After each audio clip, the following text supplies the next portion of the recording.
Hey everyone, welcome back to Tactical Magic. This is Molly Mandelberg, your host, and I am very excited to have this conversation that you are in store for today because it's not every day that I meet another powerful leader who likes to mix the business strategy with the magic and the woo, or the inner work with the outer strategies, or the doing with the being, which is something we're going to talk about a lot today. So stay tuned for a second. We'll be right back. It's not just about mastering technology. It's not just about brand or messaging. It's not just about making more money. It's about showing up in a big way so your people can find you. This is about bringing your most wild and authentic self into the hustle and grind. Welcome to Tactical Magic, a business strategies podcast for the warrior goddess entrepreneur. All right. Alaina Schwartz is an international speaker, author, and business and mindset mentor who is passionate about helping entrepreneurs to scale their income and impact while creating more time freedom. After 18 years as an attorney in the music industry and the EVP and executive board member of the largest independent music company in the world, she walked away from it all to discover her purpose. Her mix of soul and strategy meshes the woo with the do to help her clients retrain their minds and move into the right action for greater success and fulfillment. Alaina's mission is to help people remember who they truly are so they can live their purpose, give their gifts to the world, and live their fullest potential while making lots of money doing it. Welcome to the show, Alaina. It is such an honor and a pleasure, Molly. Thanks so much for having me. Yes, I'm so happy to have you. So I like to showcase a little bit about the meandering journey that some of us go through to become the leaders and entrepreneurs that we are. So will you tell us a little bit about your hero's journey, how you got to be doing what you're doing now? Yeah. It's funny because I don't believe that the hero's journey has to be quite as painful as mine was. But it was a pretty painful experience. So I was a lawyer, as you said, in the music industry for 18 years, rather successful. And when I got to be the executive vice president, I was finally able to cop to the fact, I was making mid-six figures. I was finally able to cop to the fact that I never really wanted to be a lawyer in the first place. And it was my parents' agenda. And I was actually living somebody else's agenda. I wasn't doing what was in my purpose, and I had absolutely no idea what was my purpose, but I knew that the pain and the illness, because I was very physically ill from it, that I was experiencing had a lot to do with the fact that I wasn't living my purpose. So I literally walked away from it having no idea what I was going to do next, and thought, okay, if I jump off the cliff, I will sprout wings on the way down, but I pretty much hit the bottom pretty hard. And I went into what I will call a dark night of the soul. And a dark night of the soul for me is not just a midlife crisis, but it usually births purpose, and it can happen at any age. And that is what happened with me when I was in this place of deep darkness and I was searching for a way out of the living hell I was in. I started to learn mindset tools and techniques, excuse me, that helped me understand the nature of reality in a very different way, helped me understand how I was creating my own suffering, and that it meant if I was creating my own suffering, that I also had the power to create something completely different. And through that came my purpose of coaching and really helping people live purpose-driven lives, being their authentic selves and living purpose-driven lives. And that's when I started coaching. And, it's funny because I'm a high achiever. I move fast, I think fast, I do fast. And I created six figures in my first 7 months of coaching. But it's like, okay, that sounds like a really great story. And then right after that, I literally lost it all. Like I became penniless as a single mom and didn't enroll a client for 5 months. And it was the stories I was making up about myself that were stopping me from bouncing back from the roadblock that I had hit, which in many ways, although it was a very painful experience, excuse me, was an incredible one because it allowed me to see so many of the roadblocks that my clients experience as they're trying to scale their businesses too. So, we tend to think that we see people who are really successful and it's been this like upward journey, but it's usually somewhat of a roller coaster on the way to get there. Totally a cyclical experience. That's been my observation as well. So tell us about some of those roadblocks maybe that you see most commonly in the people that you're working with or that you came across yourself. Yeah, a big one for me, which I do actually see, I work with high achievers. And so one of the things that I really see is that most of them have actually equated their self-worth with their net worth. Mm. So they actually look at their accomplishments, they look at how accomplished they are, how accomplished they think they are, which is very different. And like me, most people would have looked at me and said, wow, you're incredibly accomplished. Yet I had these really big goals and vision of what I wanted my life to look like, and it wasn't looking like it. And so that equated to me meaning I was a failure. And that's what I see in so many entrepreneurs I work with. One of the other biggest things, I like to use a lot of analogies of the garden. And what ends up happening in a garden is you plant a seed. And when you plant a seed, you hopefully make the soil fertile, and you've got sunlight and you've got rain, but then you don't keep digging it up to check to see if it's growing. And that's what I see so many entrepreneurs do. They go, okay, I'm doing all the right things, but it isn't working. Well, you've germinated your seed, but you keep digging it up to check to see if it's working by not having trust and faith in both yourself and in the universe, that the universe is going to support you. So I would say those are the two biggest ones. Fear of failure and fear of success is another really big one. Yeah, I Yeah. see, people think of the fear of failure, but what they don't realize is that they fear that if they're really successful, they're going to end up being alone. That's a really big one that I Yeah. see too. Yeah. If I outgrow my friends, or if I outplay my parents, or all the ways we might be rejected if we become too successful, which is Yeah. not actually the case. You're allowed to go big without anyone else in your life choosing that. And that actually might inspire others to grow in insanely huge ways also. Yeah. So do Yeah. you want And me to go first? there's another piece of that too, Molly. I love what you said about that. And the other piece about that, which is that sometimes people do fall away from your life. And that's a good thing, because they were people who were trying to keep you down and hold you back anyway, because you're stepping out threatened their living in their own mediocrity and not stepping into their greatness. And so sometimes some of those people do fall away, but what ends up falling in, and I don't know if this is your experience, but what ends up falling in are people who are more aligned with your dream and vision and mission and are more supportive of where you're going. Yeah, absolutely. And I've noticed that when those people come in, if you do hit roadblocks again, it's such a more potent support system to remind you to come back and stay on the train or stay focused on what you're doing, because they see who you're becoming in a way that maybe you don't even yet. At least for me, I had a moment where I was ready to quit my business. And I was so fortunate to be surrounded in community with people who got what I was trying to do, who saw who I was becoming, and who held that vision for me when I lost it, so that I could jump back in and say, no, wait, I'm doubling down on this. I'm really committed to becoming the best self that I can be and becoming the leader that I want to be. And thank goodness I had those people in my life, because just a few years before, everybody else would have been like, yeah, I don't know, maybe you should get a job. Yeah. Yeah, exactly. And that is actually my experience also. I have a handful of friends that we call up and we go, okay, so this is what's happening, give me a completely different perspective. Like, how am I seeing this? How can I be seeing this? And it's amazing what happens in those conversations. They're so transformational, because I walk away, it's like I talk to people about, like, not gossiping, not complaining, but I don't have any problem if you retell the story when you're looking for a different perspective. And that's the only time I really encourage retelling the story, is like, okay, what's really the truth about this? Is really asking, what is the truth about this? Because we're seeing it from our lens of perspective, which is based on our limiting beliefs. It's not really based on the truth. Absolutely.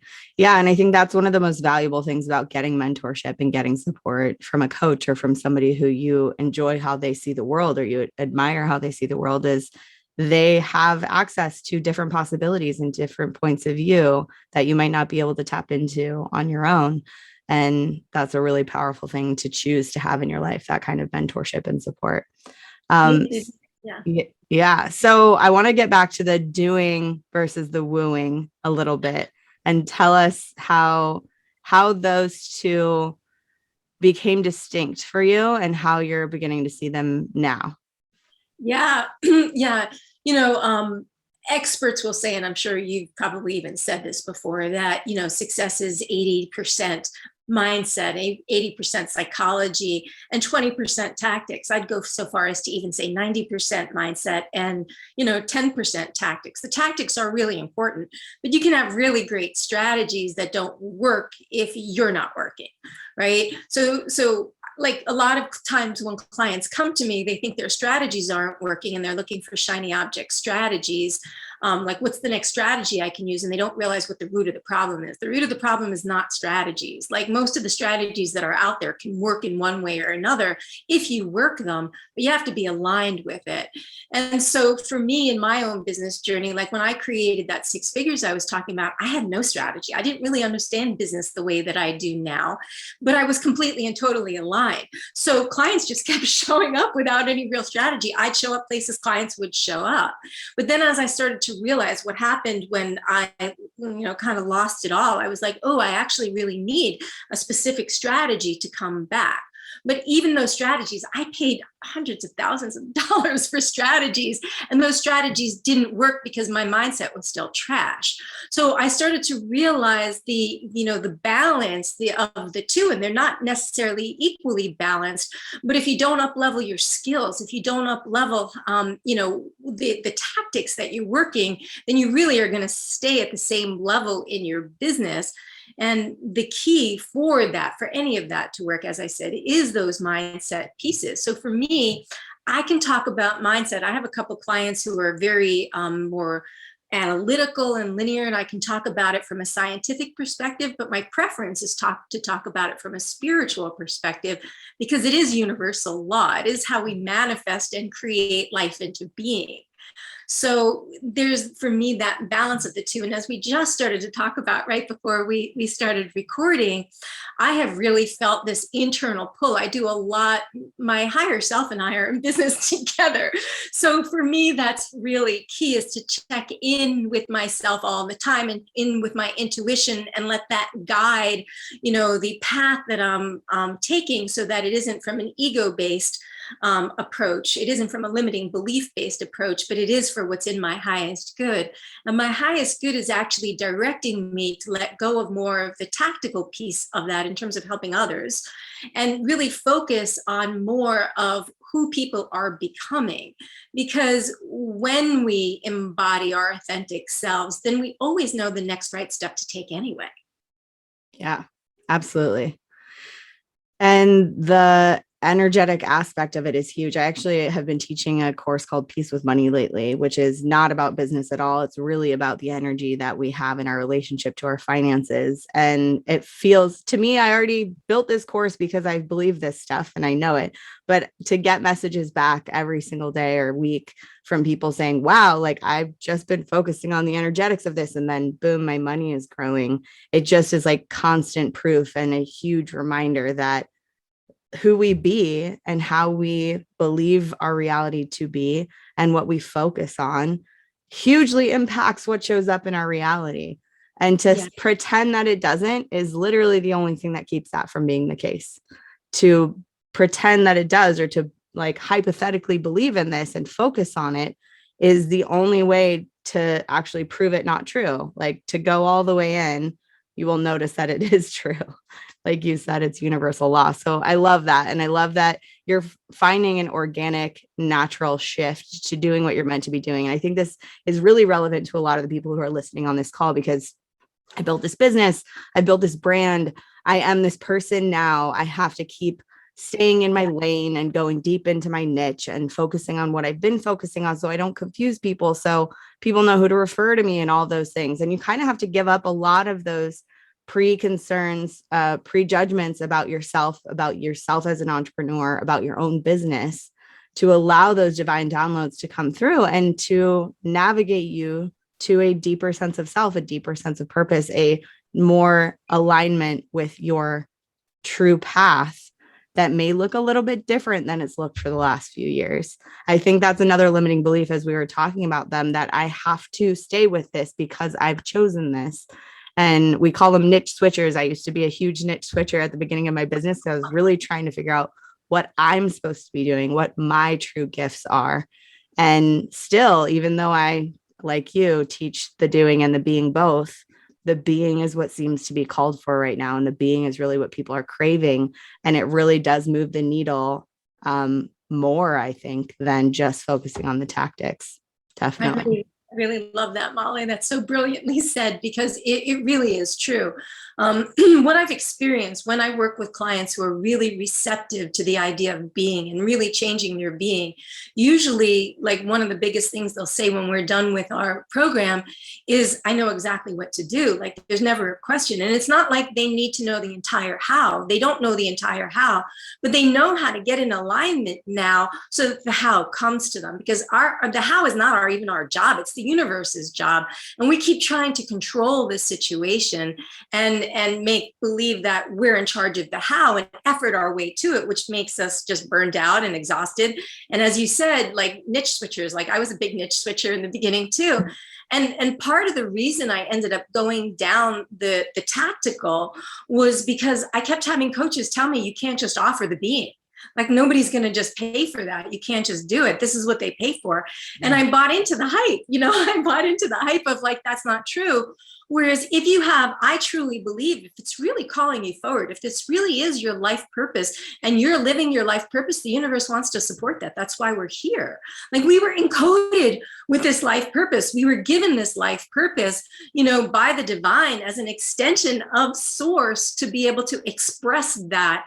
So, the divine can experience itself ever expanding. And when we try to, shut the faucet off, we shut the flow off of everything that we want, not just money, not just the success that we want, not just the impact, but in terms of relationships, in terms of just feeling the love for life, in terms of our own health and well-being, and the joy that we experience on a day-to-day basis. Yes. Heck yeah. So what I'm just hearing from the people listening is, so what do I do about it? Because it's harder to lock down. What are some ways that people can get back into alignment, start listening to that higher self, start tapping into finding what their true purpose is? What are some beginner steps to get into that energetic place? Yes. So it's really interesting, because I would say that most people tend to think, like most people who are doing this work, I'm going to guess that a vast majority of your listeners have been doing some work. They have some self-awareness, more than the average bear. And, they have a better sense of themselves, and yet they're still struggling with this. And to be honest, one of my clients is a mindset coach, and she spent 8 weeks of a 12-week program resisting the being part of it, kept thinking she was supposed to take the action. And I told her what it was on day one on our first call. And it took her 8 weeks to circle back to it, going, okay, I see this now. I see why this isn't working.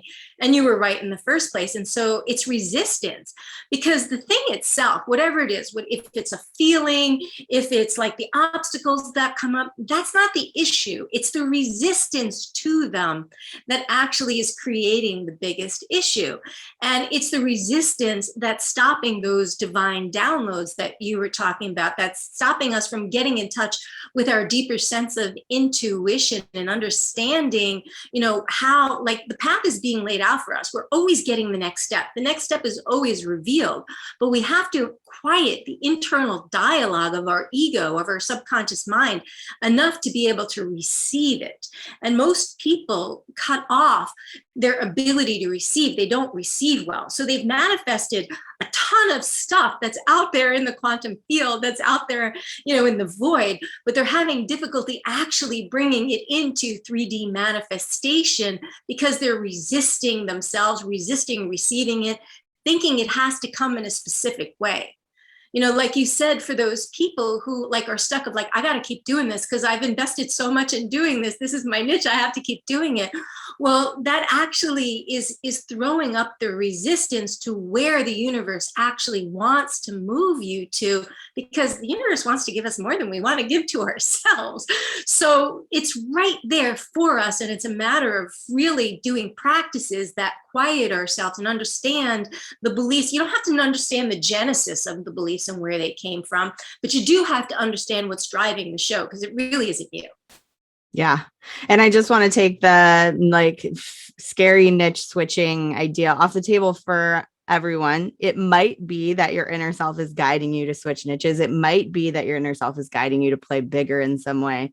It doesn't necessarily mean that your business is bunk and you need to start from scratch. But some of you who we're speaking to have been avoiding that message. So this message is coming through for you out there that just needed a reminder. And absolutely, the getting quiet enough to hear it, whether that's meditation, whether that's journaling, whether that's introspection, therapy, coaching, some way to allow your own wisdom to come to the front of your mind, to come to your awareness, rather than continue to be thinking as your ego self, as your like person self, and staying caught up in the stories that we have about how things should go or how things need to go or what I must do, to make it a regular practice to come back home into alignment, come home to yourself and tap into that higher wisdom.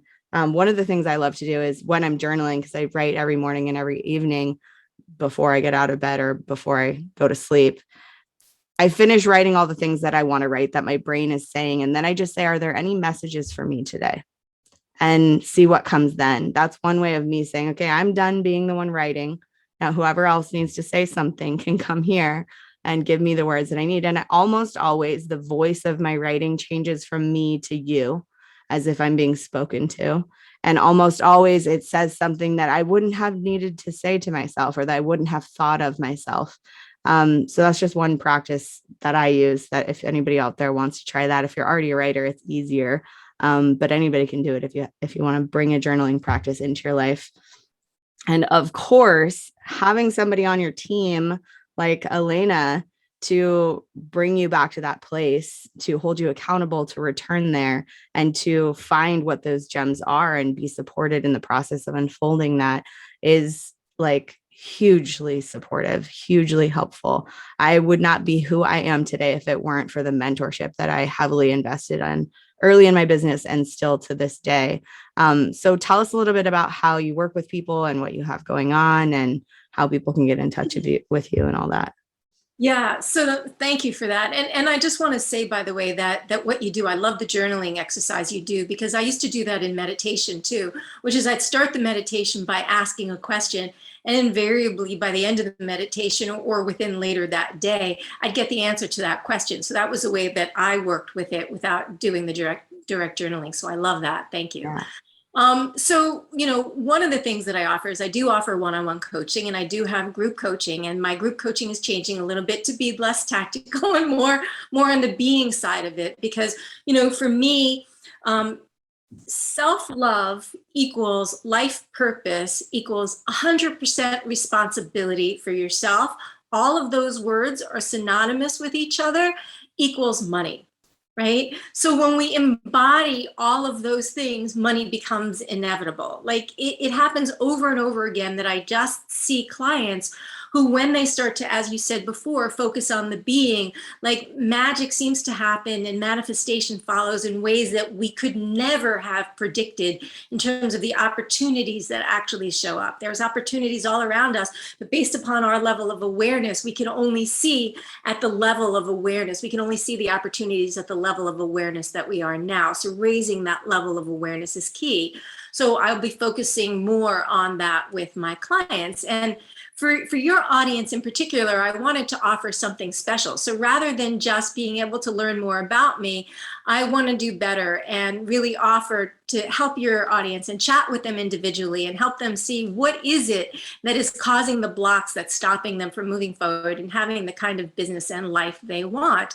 So I'd love to open that up and offer a complimentary 30-minute clarity call on helping you identify and understand what the blocks are that's getting in the way. And, if it seems like, if it feels like there's, more opportunity for us to support each other and for me to support you, because as you said, Molly, I haven't been able to do this by myself either. It's been investing in a serious amount of mentorship as well, then great. And if not, then you'll get incredible amount of value from the call together. And I know you'll post this in the show notes, but it's alainaschwartz.com/clarity call.